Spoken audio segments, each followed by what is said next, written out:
Mesdames, Messieurs, bonjour, ravi de vous retrouver aujourd'hui sur l'hippodrome de Vincennes pour une très belle réunion, une réunion importante. On va beaucoup parler de Prix d'Amérique aujourd'hui parce qu'il y a deux tickets, deux billets qualificatifs à gagner avec le Prix Ténor de Beaune et le Critérium Continental.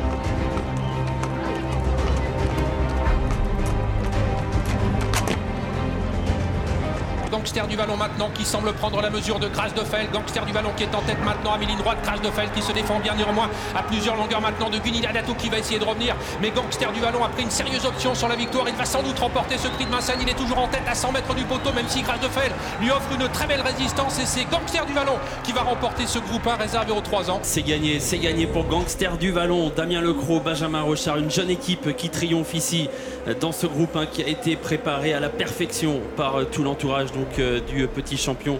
Et Benjamin Rochard qui lève les bras, lui qui fait partie de la nouvelle vague. Oh, c'est magnifique, je comprends pas ce qui m'arrive. Tellement dur d'arriver à gagner ce genre de course, c'est ça? Bah, je voyais ça intouchable. Et puis, j'ai eu la chance de monter à un crack comme ça. Et maintenant, c'est parti. C'est un super. Et puis, je vous dis, j'étais tellement frustré après le prix des élites. J'ai dit, le prix de Vincennes, c'est pour nous. Par la porte ou par la fenêtre, c'est pour nous. Donc, j'ai tout misé là-dessus. Ça fait 2 mois que j'y pense tous les jours. Je ne vais pas vous le cacher. Ça fait 2 mois que je vis pour ça.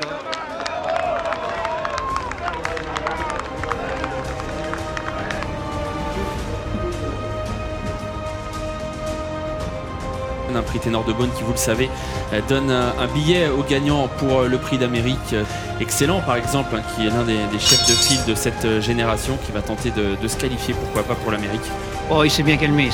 Au début, il fallait même le calmer et maintenant, il est devenu cool. Il a le droit d'être dans les 3 premiers. Ouais.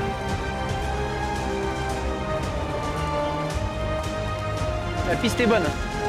Allez, je s'élance pour le prix Ténor de Beaune. Et le haut de la montée avec Excellent qui a un petit peu réduit l'allure maintenant, qui contrôle pour l'instant les opérations. Vitruvio est toujours dans son sillage avec Enino du Pomereux qui s'annonce en 3e position. Wouzbou essaye de progresser maintenant en 3e épaisseur. Alcoy juste derrière les premiers avec également Eugenito du Noyer et un tout petit peu plus loin Gadzi BR. Bientôt les 500 derniers mètres, la course n'est pas vraiment lancée. Excellent contrôle en 2e position à la corde. Vitruvio, Eugenito du Noyer est un peu plus loin. C'est Enino du Pomereux qui est la 3e, qui est sollicité. Wouzbou tente de se rapprocher. Volnik Ducras est toujours à la corde avec Alcoy également en embuscade. Casac Rouge devant Eugenito du Noyer, bientôt l'entrée de ligne droite. Alexandre Abrivard qui semble contrôler la situation avec Excellent. Ouais, il a bloqué ses adversaires, il va sans doute réaccélérer dans quelques instants au début de la ligne droite. Excellent, Alexandre Abrivard qui surveille son cousin à son extérieur avec Enino du Pomereux. Vitruvio se défend bien, Alcoy est là tout près avec Eugenito du Noyer qui va pouvoir être lancé par son partenaire. Excellent qui se sauve maintenant, Excellent qui a pris nettement l'avantage de ce prix Ténor de Beaune et qui ne sera pas rejoint malgré tous les efforts d'Enino du Pomereux. Alcoy bataille pour la 3e place et c'est donc Excellent qui va s'imposer. 2e place pour Enino du Pomereux, Alcoy, Vitruvio et peut-être le numéro 1 Volnik Ducras.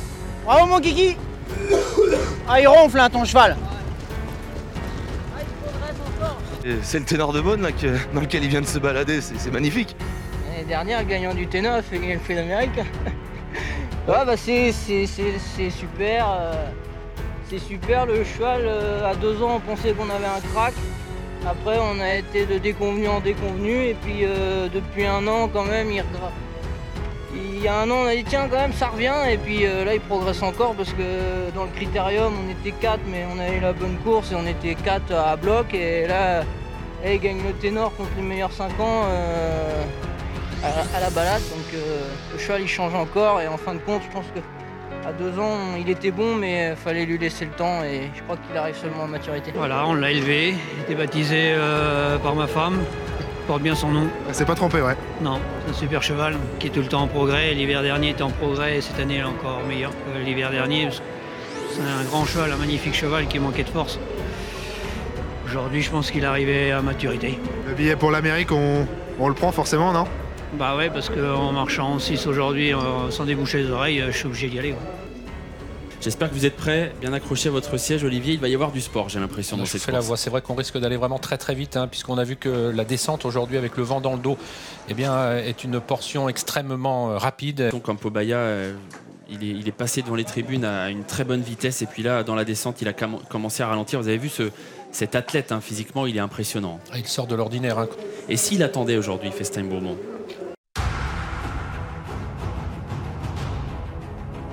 Critérium Continental 2019. Attention au départ, les concurrents qui vont être libérés dans quelques instants par la voiture qui accélère et qui libère les concurrents de ce Critérium Continental. C'est parti, est bien parti avec Festijn Bourbon. Le numéro 1, Campo Baia, est très très bien parti. Le champion suédois que l'on ne pensait pas capable de prendre la tête, il est en tête après 200 mètres de course. Très bon départ également de Frisbee Dam, alors que le 2, Betting Gangster, a raté sa mise en jeu. Festijn Bourbon qui doit faire le tour maintenant de Follow You. Ce n'est pas facile ce qu'il fait, car Campo Baia essaye de se sauver. Frisbee Dam reste au contact, les premiers derrière, c'est un petit peu plus dur avec Flèche du Yuka qui s'extire du peloton maintenant. Match entre les deux champions européens. Campo Baia qui a l'avantage pour pénétrer dans la ligne droite maintenant, même si Festijn Bourbon est lancé à sa poursuite. Campo Baia qui fait la faute alors qu'il semblait avoir course gagnée. Festijn Bourbon qui prend le meilleur maintenant. Flèche du Yuka qui va venir prendre la deuxième place à Frisbee Dam qui se défend bien. Ensuite nous avons Fun Quick qui va tenter de bien terminer, de même que Fighter Smart. Festijn Bourbon qui va s'imposer dans ce Critérium Continental à quelques jours de Prix d'Amérique. Flèche du Yuka sera deuxième, Frisbee Dam troisième.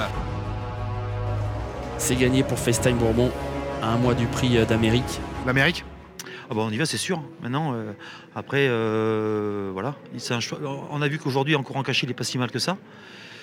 Il a peut-être besoin de ça quand même, parce que l'autre jour, il n'a pas couru, il a fait un petit boulot peinard. Et que là, il a peut-être fallu quand même une bonne course pour bien l'ouvrir. C'est un jeune cheval. Est-ce qu'il a l'étoffe pour gagner le Prix d'Amérique? Bold Eagle a eu. Et le Prix d'Amérique, c'est une guerre. C'est la course le plus difficile qui existe toute l'année dans le monde. Mais le cheval, il est bien.